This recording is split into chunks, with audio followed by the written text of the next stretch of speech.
ہم گھاس کھا لیں گے لیکن ایٹم بم ضرور بنائیں گے، یہ بیان تھا وزیر اعظم ذوالفقار علی بھٹو کا۔ 1974 میں بھارت نے ایٹمی دھماکے کیے اور اس طرح بھارت ایٹمی قوت بن گیا، جس پر پاکستان کے وزیر اعظم نے ایک تاریخی پیغام دیا۔ آپ انفو فور یو کی سیریز عظیم لوگ دیکھ رہے ہیں، اور آج ہم بات کریں گے ڈاکٹر عبدالقدیر خان کی، کس طرح انہوں نے پاکستان کو ایٹمی قوت بنایا۔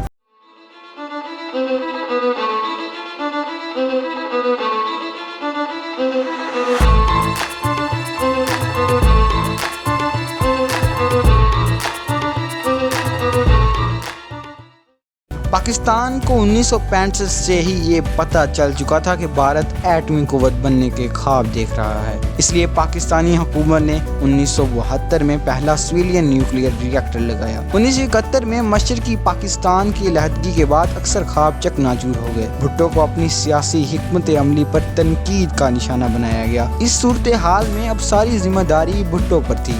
اس لحاظ سے انہوں نے ملتان میں ملک کے عظیم سائنسدانوں کا اجلاس بلایا۔ بھٹو نے سب کے سامنے ایک سادہ سا سوال رکھا کہ کیا آپ مجھے ایک ایٹم بم بنا کر دے سکتے ہیں؟ سائنسدانوں نے انہیں بتایا کہ اس کام کے لیے ان کے پاس انفراسٹرکچر موجود ہی نہیں، لیکن بھٹو نے اپنی خواہش کا اظہار کیا۔ وہ اسی سوال پر زور دیتے رہے کہ کیا مجھے آپ ایٹم بم بنا کر دے سکتے ہیں؟ سائنسدانوں نے اسے ممکن قرار دیا، جس پر بھٹو کا اگلا سوال تھا کتنے وقت میں؟ انہی دنوں ان کو ڈاکٹر عبدالقدیر خان کی طرف سے ایک خط موصول ہوا جو بیرون ملک پڑھنے کے لیے گئے ہوئے تھے۔ بھٹو نے ISI کو تمام تفصیل پیش کرنے کو کہا۔ ISI نے بھٹو کو بتایا کہ اس شخص میں اتنی قابلیت نہیں کہ یہ ایٹم بم بنا سکے، مگر بھٹو کو لکھا گیا خط جذبے، لگن اور محنت جیسے احساسات سے بھرپور تھا، لہٰذا بھٹو نے انہیں پاکستان بلایا۔ اس کے بعد ڈاکٹر عبدالقدیر خان کو اس کام کی ذمہ داری سونپی گئی۔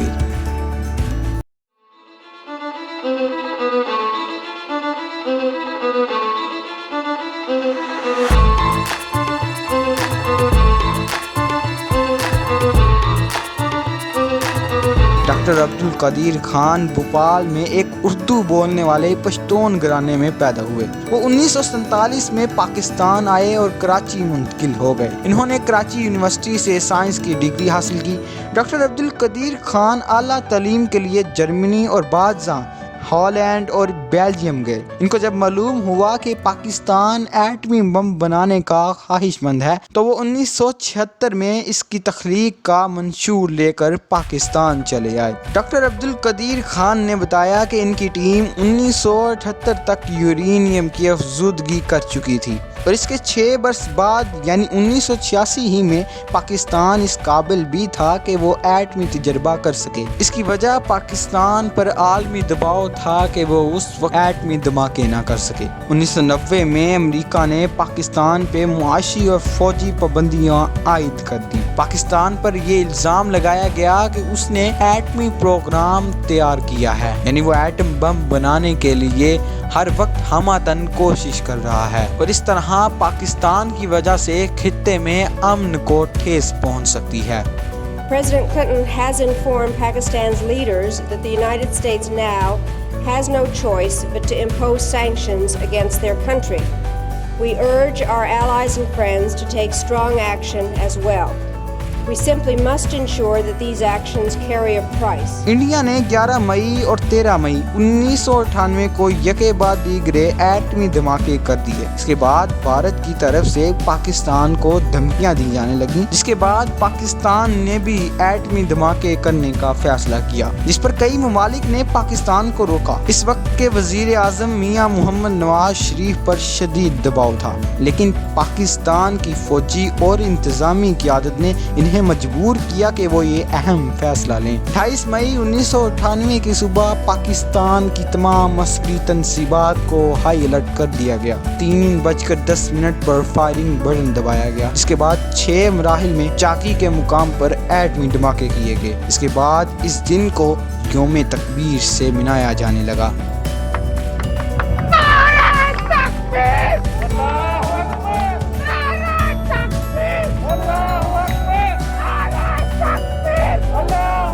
کے بعد ڈاکٹر عبدالقدیر خان قوم کے عظیم ہیرو قرار پائے، لیکن 2002 میں اقوام متحدہ کے جوہری ہتھیاروں کے متعلق واچ ڈاگ نے اسلام آباد کو ایک خط ارسال کیا جس میں الزام لگایا گیا کہ پاکستانی جوہری سائنسدان نے جوہری راز فروخت کیے ہیں۔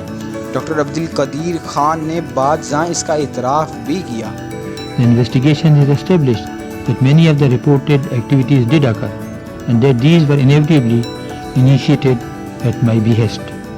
In my interviews with the concerned government officials, I was confronted with the evidence and the findings, and I have voluntarily admitted that much of it is true and accurate. 2008 میں انہوں نے نیوز ایجنسی AFP کو بتایا کہ میں نے پہلی مرتبہ پاکستان کو جوہری طاقت بنا کر بچایا اور دوسری مرتبہ میں نے سارے الزام اپنے سر لے کر ملک کو بچایا۔